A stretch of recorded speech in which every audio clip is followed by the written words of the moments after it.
matrilineal clans. I am of the Bitterwater people, born for the Coyote Pass people. My maternal grandfather is of the Extinct Salt clan, and my paternal grandfather is Irish and Welsh.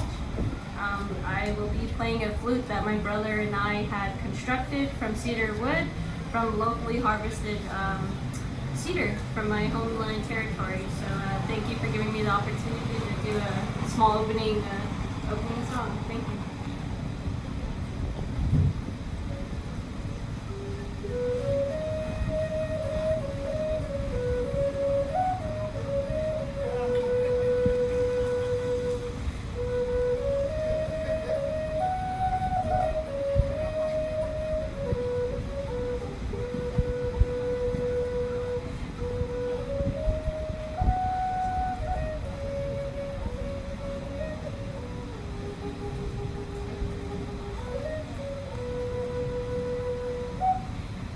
And a little bit of that tune that I was thinking there while I was playing was thinking about all of these unique matriarchs here on this stage, and each of the journeys that we all had to go through, you know, the ups and downs and the uncertainties, kind of like the high notes and the low notes.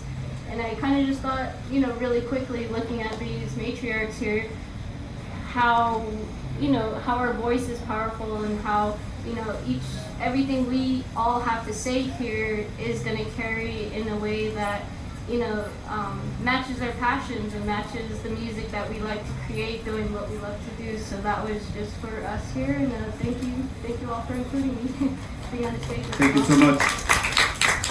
In preparation for this conversation, I went around the festival, interviewing, talking to them, asking them to tell me their story, to tell me at least a little bit of the story of their work and what they do and where they're based.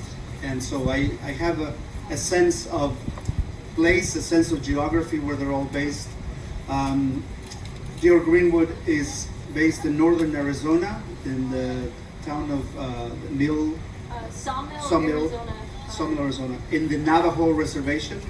If you look at the map of Arizona, and that, right around the four corners, really. Northeastern region of Denebikea, yes, the Navajo Nation. Yeah, and her work is multidisciplinary, focused on skateboarding, and also the creation, the design of sneakers for Nike and others, among other things. We have from the Bay Area, Cecilia Perez, who is a muralist. I just found out that she's working on a mural that she's going to be doing a show at the MACLA, the Mexican American Cultural Center, right in San Jose, California, where I'm going to see this show because I work at the San Jose Jazz Festival in August, so I'll be seeing some of that as well. And you are based, you're originally from Sacramento, but you're based in around South San Francisco area, right? And your work is mostly design and muralism, right? And we also have from Olathe, from Kansas, Stephanie Garcia. Garcia Rios, just in case my mom watches this. Yes, Garcia Rios. Okay. Her father happens to be from Veracruz, where I'm from, Veracruz, Mexico, in the Gulf of Mexico, and your mother's from Oaxaca. Beautiful. She carries on, needless to say, a tradition of art from both places. So Oaxaca, as you may or may not know, it's got quite a history of art and culture and all kinds. Veracruz the same, and so she's going to tell us a bit about her work as a designer. I just saw her in the back over there working. You were painting a skateboard? A mini skateboard. A mini skateboard. So we're going to talk about all that. And then I spent a little time as well with Rieta Severe, who comes from a family of your father, 3 or 4 generations of cowboys, going back, a couple, maybe more than 100 years. And she's a designer, and I want you to show the buckle that you won, and you're going to tell us about that in a minute. Check this out. Look at this. This is the Rain Cowboys buckle that I won for the region because in Idaho, when you rodeo, you get split up into different regions or districts, and so of the district that I was in, I won the rain cow horse. So that's what I won. And not only that, I'm going to ask her to tell us about this a little later. She's also now in the nationals, right? In the competition. Yeah, I made it to nationals and the cutting. So we'll talk about that in a bit. So first, let's start with you. Tell me about your work and what you do. I was a skateboarder when I was in my teens. I used to even subscribe to Skateboarding magazine, believe it or not. Back in the 1970s, when this thing began in Southern California, I lived in the Bay Area when I was a teen. And I was just really fascinated by the work that you do with skateboards. But you brought some examples of the work that you do, and I want you to talk a bit about how you started, what inspired your work, and tell us about the cosmic vision that you have for your style. All right. I will get a bit emotional because my start into designing skateboard wasn't, a glorious one. But I'll start with the cedarwood flutes. My uncle, my late uncle, who was taken from our community too soon. We have large statistics around missing and murdered indigenous peoples. And unfortunately, my uncle was taken from our community, and he was the only flute maker within, a 250-mile radius. But the thing about this the theme that we're all speaking on, the youth and the future of culture, is we weren't his official apprentices, but he allowed us to explore our creativity in the flute workshop.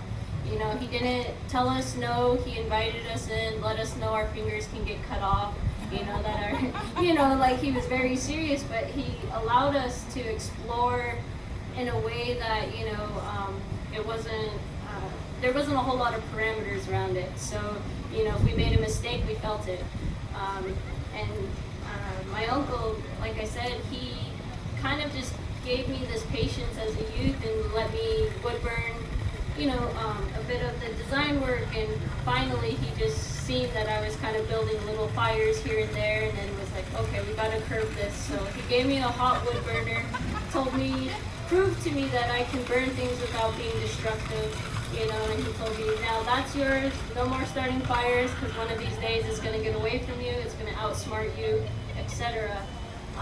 And that's kind of just something that I kept in mind as I was setting these flutes up. Last year I was a guest here, and this year it's an honor to showcase some flutes that my brother and I crafted, because that was my introduction to woodworking. So if my uncle never took the time to, allow me to explore creativity in his workspace, him being taken from our community the way he was taken from our community, the flute making would have ended there. There would not be any flute music you heard today. There wouldn't have been, any youth programs that we hold in our community. And it's all because an older adult took the time to, let us explore creativity. And that transformed its way into my skateboards, transformed its way into my designing with apparel and, every aspect henceforth. So to everyone out there that it does have a special skill, that does have, that ability, please take the time to, let the kids kind of explore in their own manner. But, yeah. That's Great, thank you. all I can say right now. Thank you. Cecilia, tell us about your work. Your artistic name, Eruca.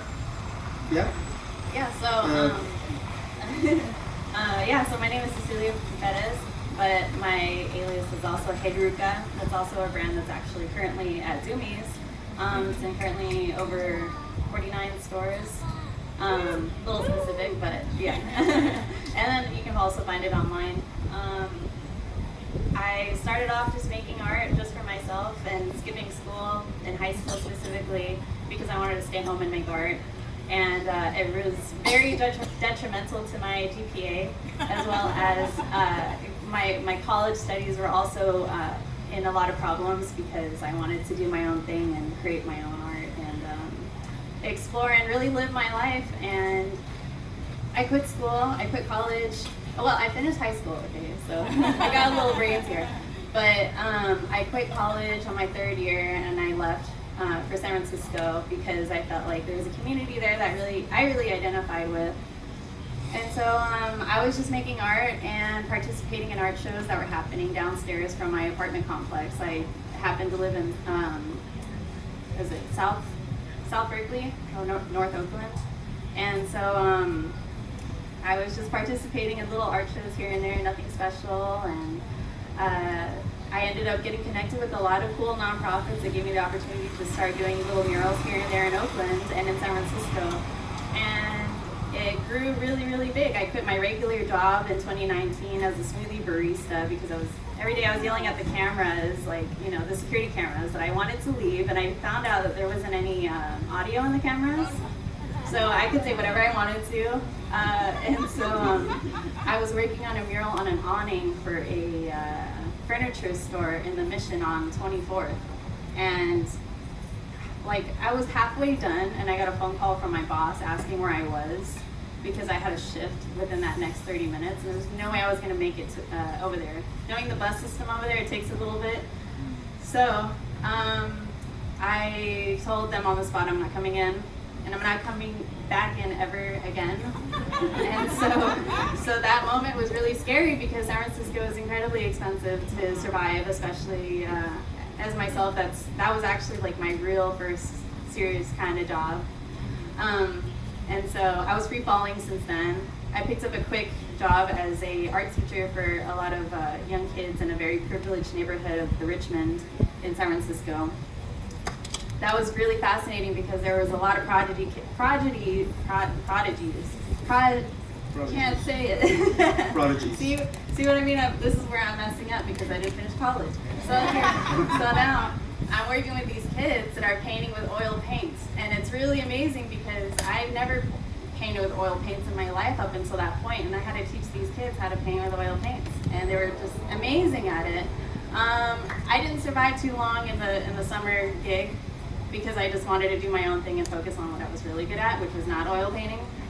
And so I just started my online store selling just self-screen t-shirts and sweatshirts. So I was making my designs digitally on an iPad, and then I would go to Oakland from San Francisco to go screen print them at my friend's print shop.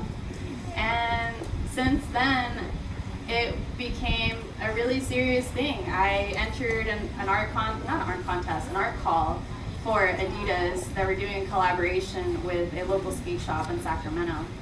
And they accepted me, and ever since then I've just been in really cool connects with a lot of different artists and curators, and it just snowballed into this humongous, diverse, I would call myself a Swiss Army knife because I just kind of do a little bit of everything, and it was unintentional, whether it's digital art, making digital art, to put on t-shirts and other merchandise, doing murals.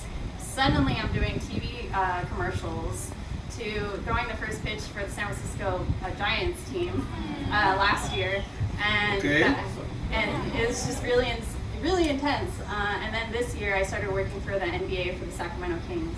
So it's really interesting. Give it up for Cecilia Perez. Yeah. So how about that? So it's just it's really interesting going into this whole realm of being an artist, an independent artist, and sustaining myself in the Bay Area. And that's kind of the nutshell that I can give you what I can do. Great, thank you so much. Stephanie Garcia Ramos. Ríos. Oh. Mi mamá te da regañar. Perdón. You are 18 years old, and you're already pretty well established in the Kansas area. You paint lowrider cars, among other things. Tell us how it all began, what it all started. You know, how did you get into this culture in this town that I can't pronounce? So it all started because of my dad. It's just been me, my mom, and my sister, and my dad. So it's me and my sister. There's only two girls, no boys in the family, so just my dad. So my dad took it upon himself to say, hey, you know, if there's no boys, one of you two has to learn what to do just in case. That way you don't rely on me or you don't rely on anybody else in the future. So he taught me the basic things, how to mow the lawn, how to check if your oil is still, like if you still have oil, anything with cars, anything that has to do outside, I was in charge of it. And then obviously same inside the house, like the cleaning, the cooking, everything, I had to be learning that too. So thanks to my dad, I got interested in cars. First I wanted to be a mechanic. Then I saw in this institution where I got to study for 2 years that mechanics wasn't really for me until I saw the body shop and I saw paint and I started getting more interested, and then that's when I met the Olivia Lowrider Club, and you know, they showed me this amazing part of building stuff as something small to turn it into something big, into something beautiful that has not only just paint, but it has art, it has culture, it has something meaningful into it, and I didn't really expect myself loving it so much until now.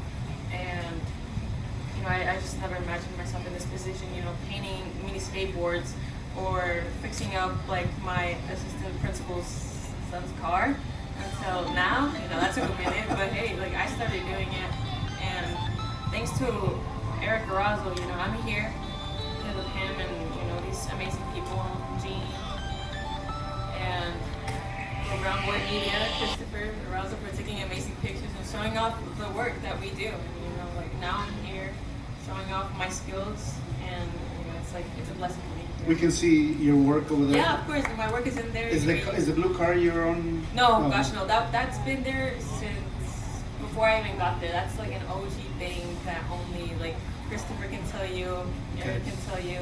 You know, from what I know, it's something beautiful, and I admire it myself. All right. But they can see your work at the at the big tent over there. You guys are able to learn how to tape and then see me paint it or spray paint it or anything like that. And you get to design your own stuff, and then I get to paint it however you want it to with the colors that we have. It's Terrific. Thank you so much, Stephanie. Yeah. Rieta Severe from Idaho.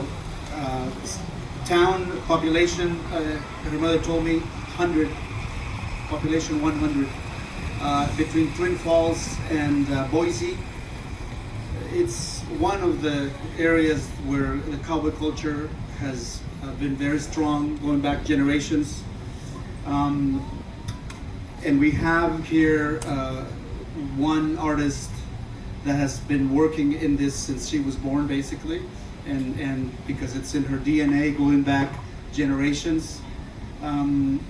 So you are part of the Traditional Arts Apprenticeship Program, right? As a mentor. No, Anna, that's you. And but you participated in competitions, and tell us a bit about some of the work that you do, because I do understand that you do you're not just an artist. You work in the ranch. You handle cows, you work with horses, and so this is a fascinating lifestyle that I've been not very close to, but I'm familiar with because the cowboy culture, the vaquero culture initially came from Mexico. The cowboys came north and started populating, and next thing you know, you have the cowboy culture very much part of this country as well. So tell me about this, Rieta. Okay, so I'll start. Everyone else did the backstory and why they got into what they're doing. So basically, so this is called a bridle. Well, you're missing the brains, but so what I do is this silver part, and I do all the engraving and the designs on that.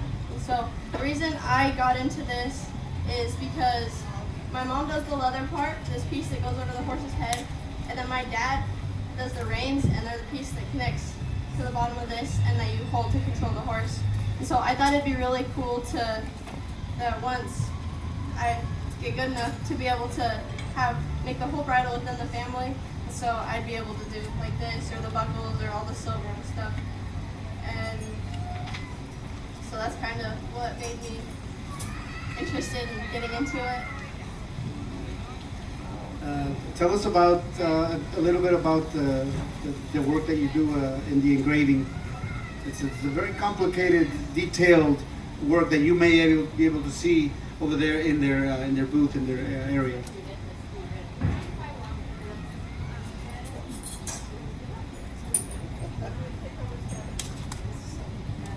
This is the Spurs. Okay, check it out. This is her family's work right there. So, just kind of an overview, I guess. We live on a ranch, and we'll run about, of our own, we have about 450 head of cows, and then we on the side, and then my dad's boss runs around 400. So we run roughly 850 cows a year-round mother cows, and then in the winter my dad will help feed about 1,000 head of yearlings just within the farm ground that's around us. And so then we also sell about 2 or 3 horses every year, performance horses that we use to rodeo on. We'll rope on them. We use them on the ranch, move cows. And then we also, with just our family, we participate in show steers in the 4-H, the local county 4-H. And so along with all that, we also have to halter break 4-H steers and get them ready, good and fat for the fair. Right, great. Thank you so much. Great.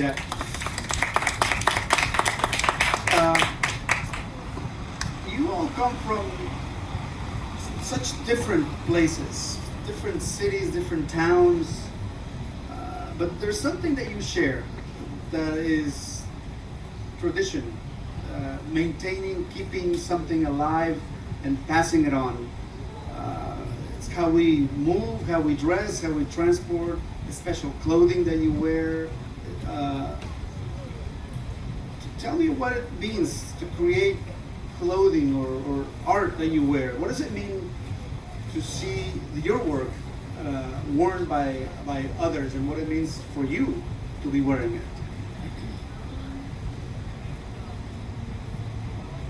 I think it's truly an honor to create something that resonates with my local youth community, the indigenous community. For years I've spent, the years I spent living in Phoenix, Arizona, I mean, I would clock in, clock out of work, skateboard, but then when it came time to getting paid, you know, I was always excited to go to the skate shop only to find, you know, no designs that kind of spoke to me, no designs that, you know, I could see my community represented in. So it was a bittersweet journey figuring out how I can bring my design work from our traditional rugs, our traditional silver work, and put it onto something that will not only just be displayed as a piece of art in your home, an heirloom piece, but to be used in the street to transport yourself from point A to point B, especially in Phoenix, Arizona, where it was extremely hot. You know, you don't want to be waiting for a bus, so to just jump on a skateboard that I designed, and at that point in time I was only designing, I was not fabricating or manufacturing boards, but you know, it felt great to put traditional design work and color work on at the bottom of my skateboard, because then I felt like that skateboard rode faster. When I fell, it didn't hurt as much. You know, I truly feel like there was a sense of aliveness, like every piece that I created kind of made it easier to, I don't know, made me faster, made me more aware. You know, I was a bit more proud every time I popped my board up and I picked it up and I sat there, and people had never seen something like that before. And I think that was the drive for me, was, you know, just bringing something to this planet that hasn't necessarily been seen in the mainstream or like in a corporate area. And I think what really made me realize that I can apply it to different things is the fact that other communities, such as like we have these blankets that are sold in our community, they have all these geometric design work and all these pattern work, but you know, they were not approved by my community. They're kind of just used in a commercial manner, you know, and I didn't I was kind of scared to kind of put my design work in that commercial aspect, but at the same time I realized like there's all these other people who don't know the story, who don't know what these design work mean, and they're doing it, and they're profiting off of it, and they're fueling their dream and getting the financing that they need to continue doing what they're doing, even if it's pirating the design work.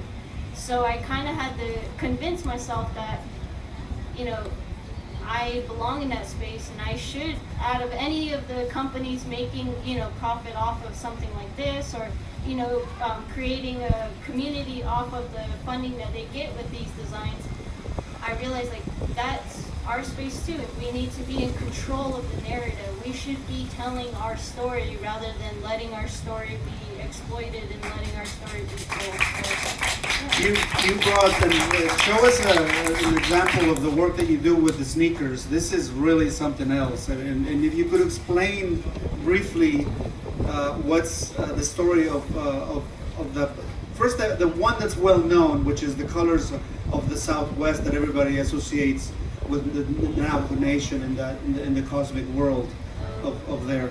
So look at the colors of these sneakers.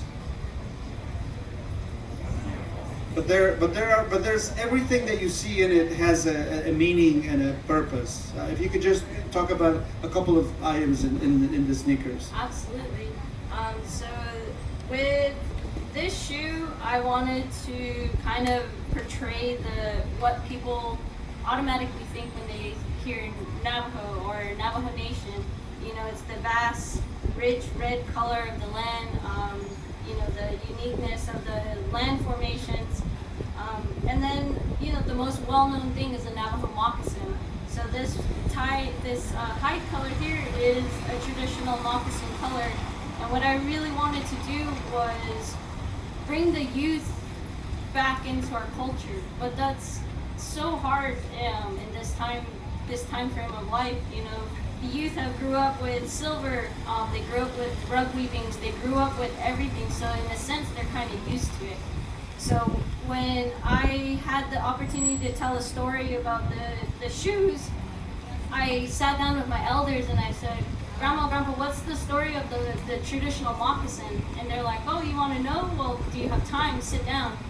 And it's just a simple design, but that simple design has a whole story woven into it that I figured, like, how do I modernize this? How can I bring this forward and kind of bring the kids back to culture with this? So, you know, I attached, you know, the Navajo moccasin and just kind of, I guess I've always wanted a skatable moccasin, because the traditional moccasins I've always just bored holes through because the grip tape of the skateboard. So I've always wanted something that had like a vulcanized rubber that I wouldn't easily be able to go through. So yeah, it just kind of fused a traditional aspect onto something modern, but also at, you know, continuing the story, we have traditional mountains that border my lands of Denepakea, formerly known as the Navajo Nation. And we believe that our East Mountain, our South Mountain, our West Mountain, and North Mountain protect our community. So as a, you know, as a foundation of a Denep woman, I put it at the foundation of a shoe. And, you know, kind of simple things like that, just reminding the youth and people outside of my community that there is culture still very alive in the Southwest and in the Arizona region, the New Mexico region, the Utah and Colorado region. All the way down to something simple as the little and Big Dipper on the swooshes of the shoe. And the reason why I chose the Little and Big Dipper was to portray consistency, to portray, you know, showing up for my community. And apart from the sun and the moon, the most consistent things I've ever seen in my life have been the Little and Big Dipper. So anywhere on this continent, we've all seen the Little and Big Dipper. But when you go a little bit deeper, you realize, wait, my grandparents have seen the Little and Big Dipper their whole lives. So the Little and Big Dipper have seen my grandparents grow up. Now they've watched my parents grow up. And now they're watching me grow up. And then now my little brothers, sisters, and nephews. Like, wow, that's pretty heavy. You know, like, so for me, putting something of thought like that onto a shoe and reminding people connected in every aspect, whether we like to believe it or not. But yeah, so that was my simple prayer of being, if I can pray for anything, I would pray to show up consistently, to be there consistently. And yeah, so that was kind of something that ties back to culture, but it's not only just my culture, it's us as humans, all of us on this continent have seen this, the star patterns, and it's something to kind of just bring us back to reality, like we should be living in the present and being appreciative of breathing the same oxygen. So, Thank you so much. Thank you. Cecilia, tell us about design and this idea of what you do that's being enjoyed, appreciated by others. Since I was little, I've always drawn. I would just draw animals off the top of my head on whatever paper that my mom had lying around. And thankfully, I was born into a Chicano household, so both my parents were very pro Chicano. And our friends weren't just normal friends, like family friends. They were veteranos, but they weren't the kind of veteranos in the neighborhood that you would think of that were just like older gangbangers, but they were actual veteranos who are part of the Royal Chicano Air Force. And growing up with them, they were veterans for the United States, Mexican American veterans, and they wanted to, join into a coalition of artists, and they wanted to make art and develop community with that. And this was during the time of the 1970s Chicano revolutionary movement, especially with Cesar Chavez, the UFW, and they had very good connection with them. They made posters, activism posters or artivism, and they would get Cesar Chavez's point across for the protests. And so, growing up with their stories, their perspectives, their skill sets, the bright colors of their posters, their murals that you can find in Chicano Park in San Diego, in Southside Park in Sacramento, and other areas of the Central Valley of California. You can see their murals, and they're historic. They tell a lot of different stories and their perspectives and their different styles. Even as their last collaboration artwork being inside of the Golden Wind Center in Sacramento, titled Flight. And they were my mentors, and they took me under their wing and gave me a lot of guidance on being the most pro-Chicano artist that I could be. And that's my entire mission, is to be able to spread the word and take up space in areas that I don't normally belong in, such as the MLB or the NBA or in streetwear, and even skateboarding as well. And I totally agree. If somebody's going to capitalize off of us, why not be somebody who represents? Thank you. Stephanie, tell us about that concept of ownership, of the work that you do and what it means for you then to have others be interested in the work that you do and seeing it in other places outside of your community. Hard question.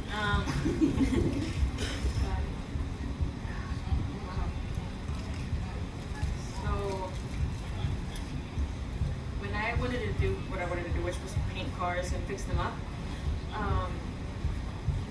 there was only me and this other girl in the class. Out of all the guys, it was just me and one other girl. So I decided to, do something that's supposed to be in the male industry, because now if you look around, there's girls being mechanics, girls being welders, girls painting cars, fixing them up too, doing whatever they want.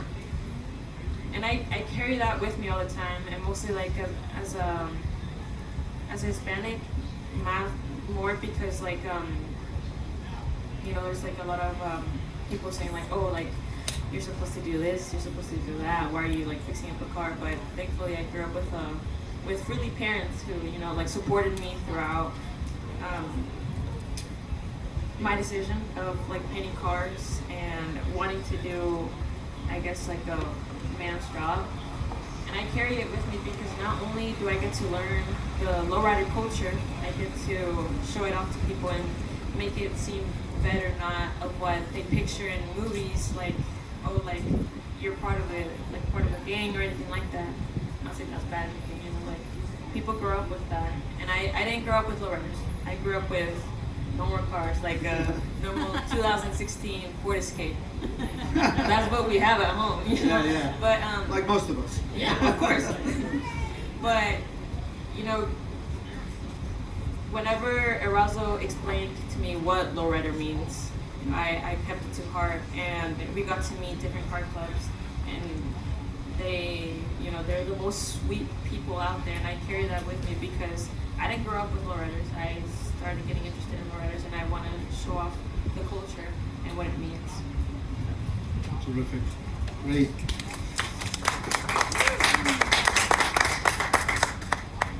Rieta, I love your name. I don't know if you know what the meaning of the word reata is. Anybody? Anybody? Reata. R-E-A-T-A in Spanish means rope. Reata. But it's pronounced for you, it's rieta, right? So, your work in jewelry, very elaborately decorated. How do you come up with the motifs? You know, you draw on traditional motifs, or you create your own, and how much of that is something that you plan or you improvise at the moment when you're creating something? You know, of that of the work that you do. Do you repeat patterns, or is every piece unique? Nothing is the same. Tell us about the process that you go through as an artist. By the way, she's 16.